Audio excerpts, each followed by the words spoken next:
Welcome back. In this segment, we're going to build walls, add ceiling and a floor, as well as key in the movements for our character and add camera rotation.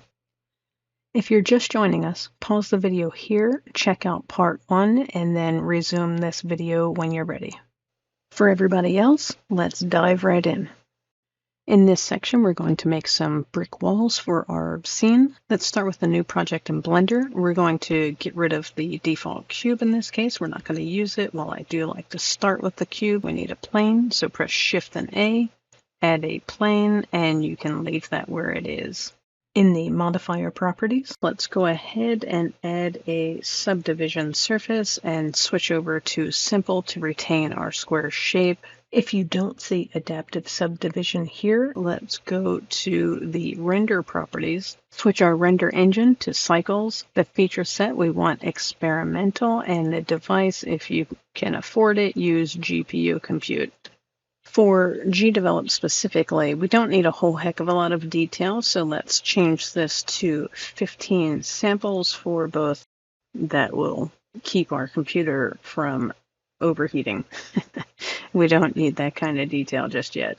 So let's head back to the modifier properties. Now that we have adaptive, let's go ahead and tick that. We can leave the levels viewport as 1. We could leave dicing default 1. If you change this, it'll just add additional vertices and topology for the subdivision. So we're going to leave that as default. We don't need a ridiculous amount of detail. Let's head to the material property. We're going to add a new material. We're going to call this brick. Hit enter on that. And because we have the experimental adaptive subdivision turned on, we want to come here to the settings, expand surface, and for the displacement field, we want to change that from bump only to displacement only. Now let's head over to the shading tab. You can hit 7 on your numpad and zoom in on this. Bring this up and bring up your nodes window so that you can see both pretty well. In the empty space on the left, let's hit Shift and A. We want to search for brick texture and drop that in. We can connect the color to the base color, and you see right away we get some brick looking texture. Let's build this out a little bit more. To the left again, let's go ahead and search for a color ramp. Once you have that, drop that in and press Shift and D to duplicate that. Connect the top color ramp to color 1 and the bottom to color 2. Over to the left, let's go ahead and Shift A again, and we want a noise texture. This is going to be a personal preference. It's not mandatory for this, but I like the way it looks, so I'm going to do it.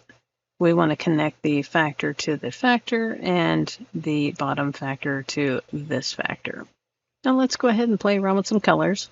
Click here on this little slider, bring this in, and you can do the same for this side. This is just going to give us some variations in our brick color. For the first one, you'll know that you've selected it if this turns black. Let's go ahead and bring this up, and we want to choose some reds, and you see right away we start to see some of that in our bricks. For this other side, let's click on this slider and give that some color as well. This is going to be personal preference. I'm just going to bring this down so it's a little bit darker. And then for the bottom, we'll do the same thing. For this one, I want to come up from the black and let's bring in some orange or browns. And then for the right side here, let's do the same thing and maybe leave a little bit of gray in there, which looks relatively nice. And then you can just kind of play around with the colors if you don't like what you're seeing. Before you move along too much, we can add some distortions in here and also scale this up for the level of distortions. The detail you can bring up, and you notice we're getting some variations in our color. That's why I like to have the noise texture here. Detail, I'm going to bring all the way up on both. And scale, and again, you see the patterns changing as I play around with these options. For distortion, you could do the same thing. All right, so that looks pretty good to me. And now in this empty space down here, let's press Shift and A, and I want to search for a bump node. Let's just leave that right there. We're going to connect this normal to the principal BSDF normal, and then over here, let's look for a noise texture again. We want to plug the factor into the height. We're going to see that we have a little bit of change coming into our bricks, and we can continue to play around with that in just a moment. For now, I also want to bring in a displacement, so Shift and A, displacement, and let's plug the displacement side in here. And we want to connect the brick color to the height, and that's going to give us some variations. If you're not seeing anything, it could be because you're still in the material preview. Let's go over to the cycles preview, and you see now we have some variations. And mine currently is set a little bit high, so play around with the scale so that it makes sense. And you can bring this down so you can see this a little bit better. We can also play around with the bias over here, which is going to give us some variations. Personal preference, play around with it until you have something that you like. That is looking pretty good to me. And you just have to keep playing around with the different features. So if you don't like what you're seeing, play around with the scale, the roughness. And speaking of roughness, for principal BSDF, we do want to bring this roughness up pretty high because we don't want shiny bricks. If you still have something that looks like this, which is way too much detail, play around with the scale here in the displacement node. Continue playing around with the features until you have something that you like, and I'll meet you back here in a minute.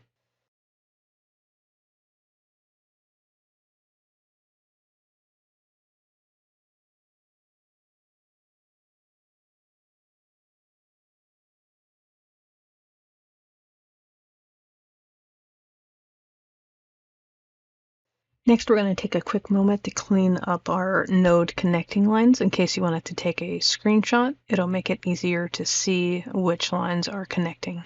You can press the Shift and right mouse button and then press G to bring this up. And same thing for this side, G to bring this up, and then you can see all of your connections quite clearly. That is the final node setup and output of my brick wall, which we'll bring into gDevelop. So now let's go ahead and get ready to export this. I'm going to hit 7 on my keyboard here. We can click over here, F2. Let's go ahead and name this as brick and hit M to move that to a new collection. Put that in a brick as well. Let's press Control, Alt, and numpad 0. This will give us a quick view through our camera lens and line up nicely with our brick wall. Let's come up here to the output properties. And typically at this point, I would just hit F12 and export my image as a PNG. But what I want to do first is tick this render region. And then I want to tick this crop to render region. And I want to bring the sidewalls in, but first you have to select your camera. So once you select the camera, you can see that we can move this side. I'm going to bring this right up against the edge of my brick wall. And now when I press F12, it is cropped to that image. So that eliminates the need to have to go into something like Gimp and modify that image.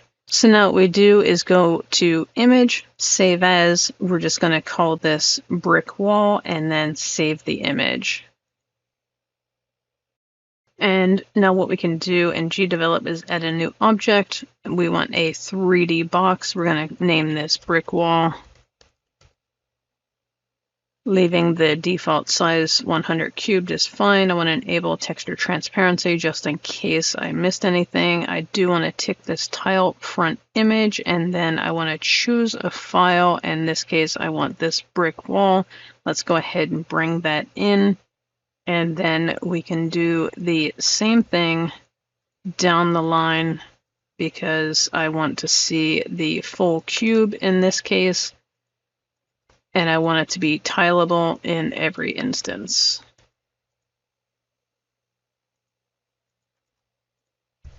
Okay, once you have all of that and everything else looks good, let's go ahead and click apply, then bring our brick wall in, which is a cube, which you can tell. We add a little rotation on the y-axis, and we do indeed see our cube. If we add any rotation on the z, looks like we have a tiny bit of tearing there, so let's just check the other side. And same thing, there is a tiny bit of tearing. So if you have any tearing, just go back to your image here and bring this in just a touch more. And that should get rid of any tearing that we have. So just bring that in ever so slightly and then export the image again and then bring it back into gDevelop. So I'm going to go ahead and do that now. I'm just going to wait for that to render and then bring my image back in. Save as brick wall. I'm just going to overwrite the previous brick wall and then get out of this and head back to gDevelop. In gDevelop, I'm going to look for that brick wall again. And it'll have to bring it in again. We'll have to go back and remove that. Now you see that we have brick wall 2, so let's go ahead and modify all of these so we can make sure that our brick wall has no tearing. And apply on that, and that looks much better. So 0 rotation on that, 0 rotation on that, and that looks pretty good for our wall. If we hit preview, that is not going to look great right now because we haven't set up the camera yet, but we can see that we have a very nice detailed brick wall. Next thing we're going to do is add a couple of extensions, which will enable us to very quickly spin up our first-person game without having to create a bunch of events because the work has already been done for us. Let's go up here to the project manager and create or search for a new extension. Let's start typing in first-person 3D camera, and once we see that, we can install that in our project. Next, we want to start typing the word mouse. We want this mouse pointer lock. So let's install that one as well, and now we can click close. We should now see 2 extensions in our project. Next, we're going to head over to Polyhaven. I'll include a link to the URL in the description below. Let's click on Assets. You'll see here that we can get some HDRIs, textures, or 3D models. In this case, we want textures. Once that loads, I'm going to the Plaster Concrete section. And I want this plaster stone wall. I encourage you to take a look and see what's available. Maybe you want something else for your project, but this is what I'm going to use for mine. It defaults to 4K, but we can see that there's other options here. I'm going to stick with the 4K and get this download started. The next step, I'll show you a trick where we can reduce the file size, making our overall project more efficient. Once we have our file downloaded, just extract the zip and then go into that directory. You'll see a couple of files here as well as a directory. The textures directory is what we want, and we want this plaster stone wall diff 4K. We're going to right click, open that up with Gimp, and depending on your computer, that may take a moment to load. Once Gimp has opened up, you'll see something that looks like this. Come up here to the rectangle select tool, and what you want to do is just take a small section that'll look pretty good repeated. And what we can see here is how big our section is in the bottom. I'm going to take a fairly small slice around the size of 512 and then let go of the mouse. Once I have that little section, I'm going to come up to the image and then crop to selection. Now I can press 1 on my numpad and see this section a little better. Come up to Filters, Map, and we want this tile seamless. And what that's going to do is make it so that our tile is less obvious that it's repeated once we bring that into gDevelop. Now that we have that, let's go ahead and export this as. Go down to this select by extension, and once I'm in here, I want to type PNG, and that will change our file extension, and I can change this from 4K and just type in 512 so that I know when I'm looking for it. I can also come back to directories so that it's in my FPS temp folder, making it easier to find. Once you have that, just click on export and then leave all of this as default and click export again. Back in gDevelop, let's go ahead and add a new object. We want a 3D box. We're going to call this ground. The 100 cubed is fine. Take this enable texture transparency, and let's come down here. We do want to tile that front face. Choose a file, navigate to your directory, and then choose the file that we just modified with Gimp. Bring that in. You can see that it looks pretty good. Be sure to deselect these other sides that we don't want to see and click apply on that. Once you have that, you can bring the ground in, and then we can resize this tile so that it covers the whole area. Let's go ahead and bring the Z elevation down. I'm going to do -64, and then this brick is on top of that. I also want to flatten the depth from 100 to 1 for the ground. That'll make sense once we set up our 3D camera. Next, we're going to create a 3D camera. Click here on this Add New Object. We want a 3D box. Let's name this camera. Leaving the default size, enable transparency, and the only face we need to see is the front. So I'm just going to go down the line and deselect all of these other faces so I don't forget later. And then come back up for this front face. I want to go into Create with Pascal. Come into the Preferences.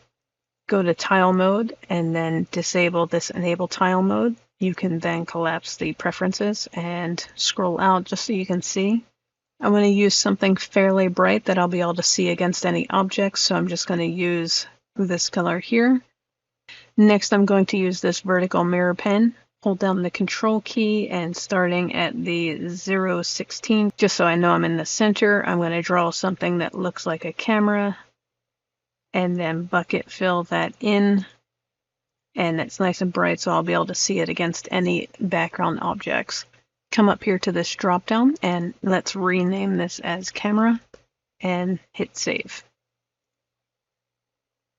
Once we have that, click apply and then drag your camera into the scene. We also want to set the Z order for the camera to be 64, and that will bring that camera up just a bit. You can leave the size as the 100 default. Next, we're going to add some events to make our camera view the world in 3D versus 2D. So let's head over to the Events tab. Click on Add a New Event. First thing we want to do is create at the beginning of the scene.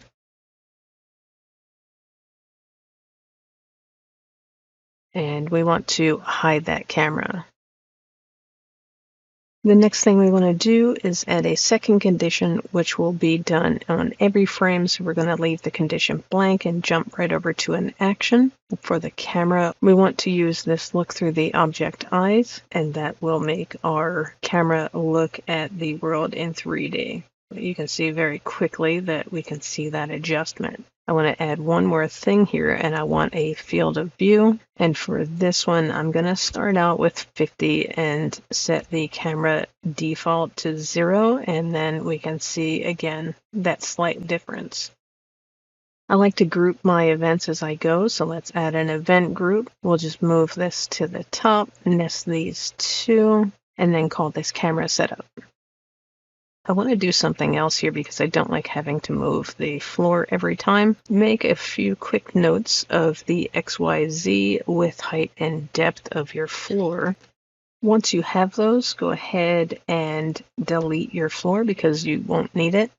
Let's head back to the events. We're going to add a new group here, and we're going to call this floor setup. Add a new event. Make sure that is nested.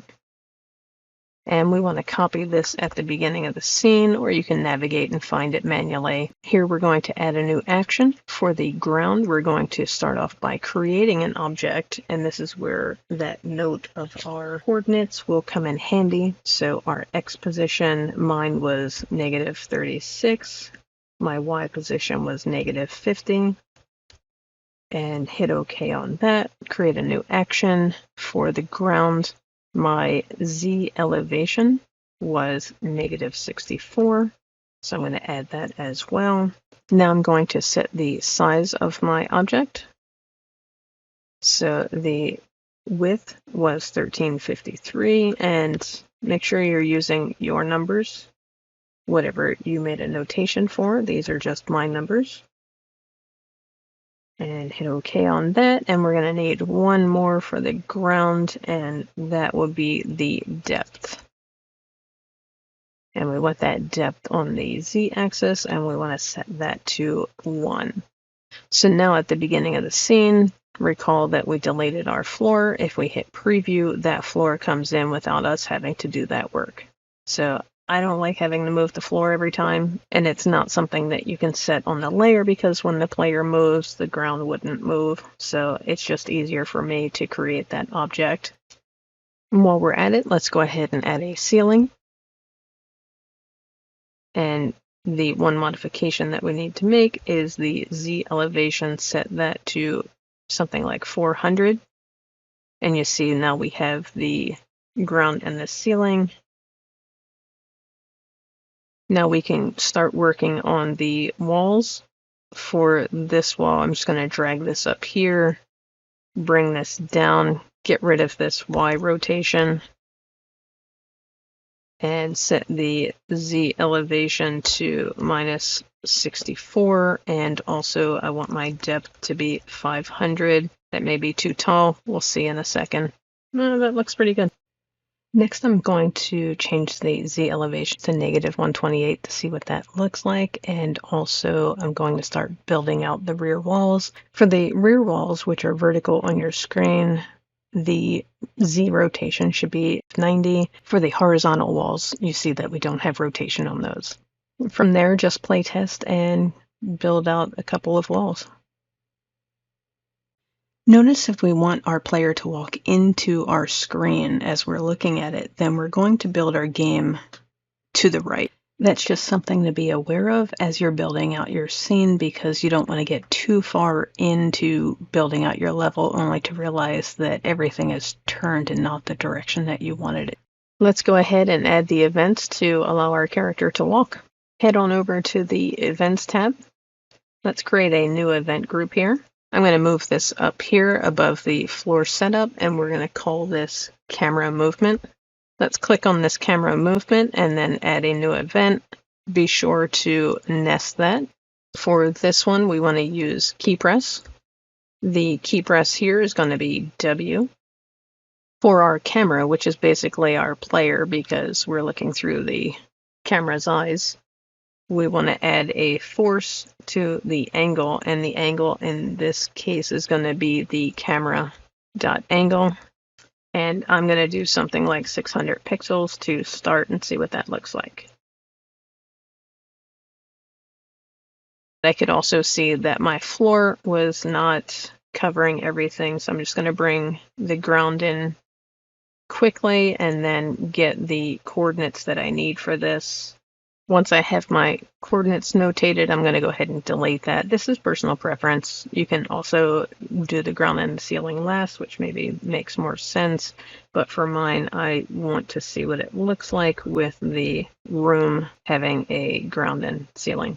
I'm just going to duplicate this one. I'm going to change the key to S.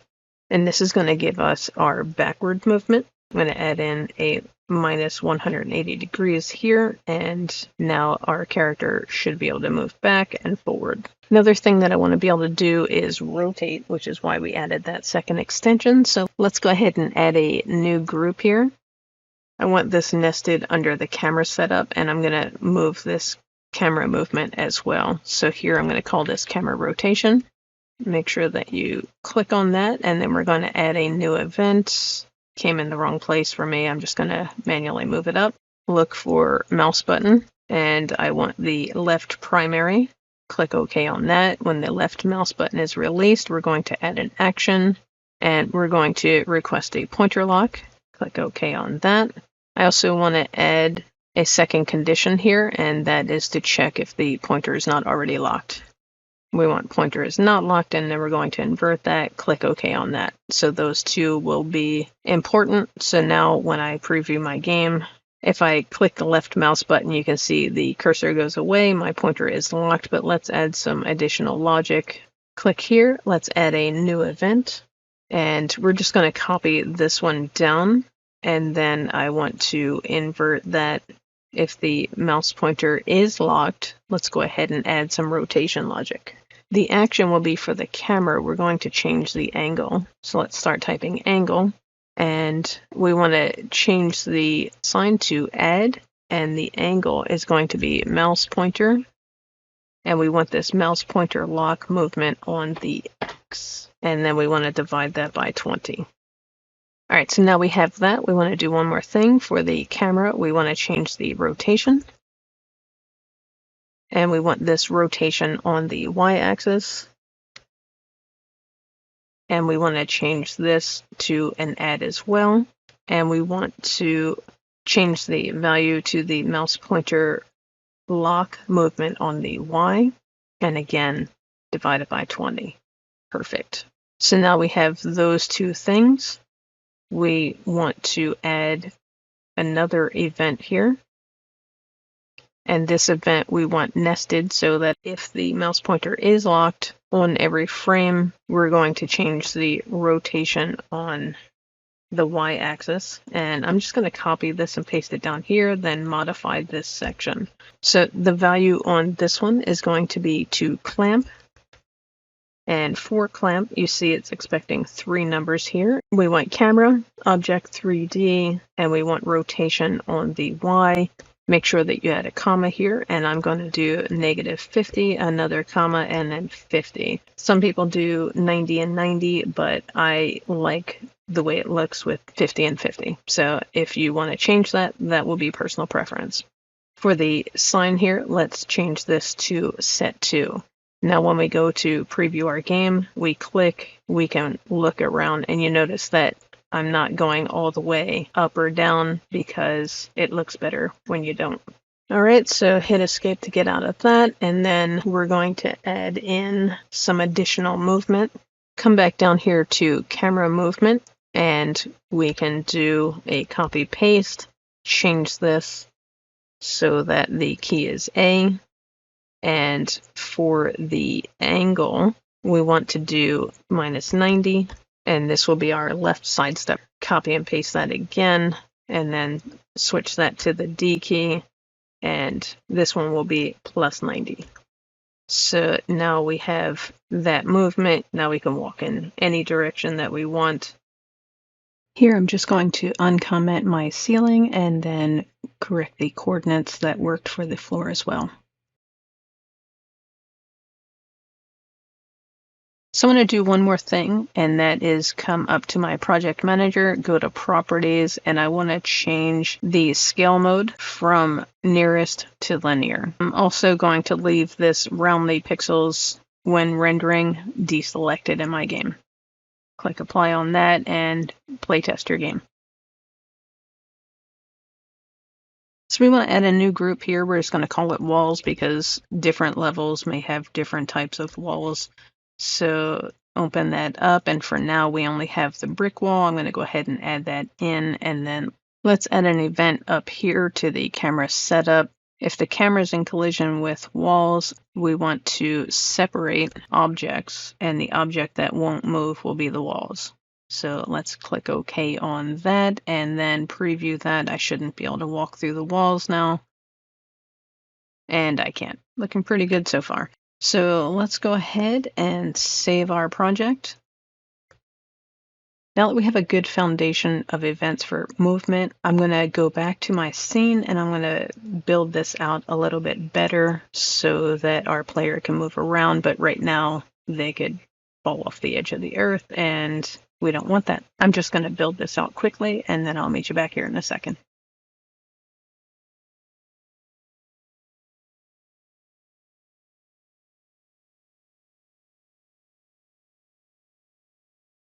Make sure that you play test your game, walk around, look at the ceilings and the floors, make sure that you don't have any tearing. I did have a little bit of an exposed world element, so it was bleeding through the ceiling. I ended up stretching the floor and the ceiling across my scene and then modifying the events accordingly. I then went back to playtest to make sure that I had corrected the issue and it was successful. Now that you've done that, you should have a scene that your player can walk around. Notice my overlaps here just to make sure that the walls are properly connected. The only place that you can't really do that is on the inside, as long as your wall or entity is inside of the other object, so about halfway should be sufficient. It's not going to be poking out the other side, and also you can see when it does poke out the other side. So just zoom into your game as much as you need to make sure that that wall is inside, in the center of that wall, or even close to the edge is fine. And then you should have good connectivity for your walls without any tearing of your scene. All right, so don't forget to save your project. Coming up in the next segment, what we're going to do is build some obstacles for our game, for our player, and then key in some additional movements that will make the game a little bit more fun. After that, we'll begin working on developing muzzle flash and projectiles. I hope that this helped you. I look forward to seeing you in the next segment. Don't forget to click that like and subscribe. It supports my channel and lets me know how I'm doing.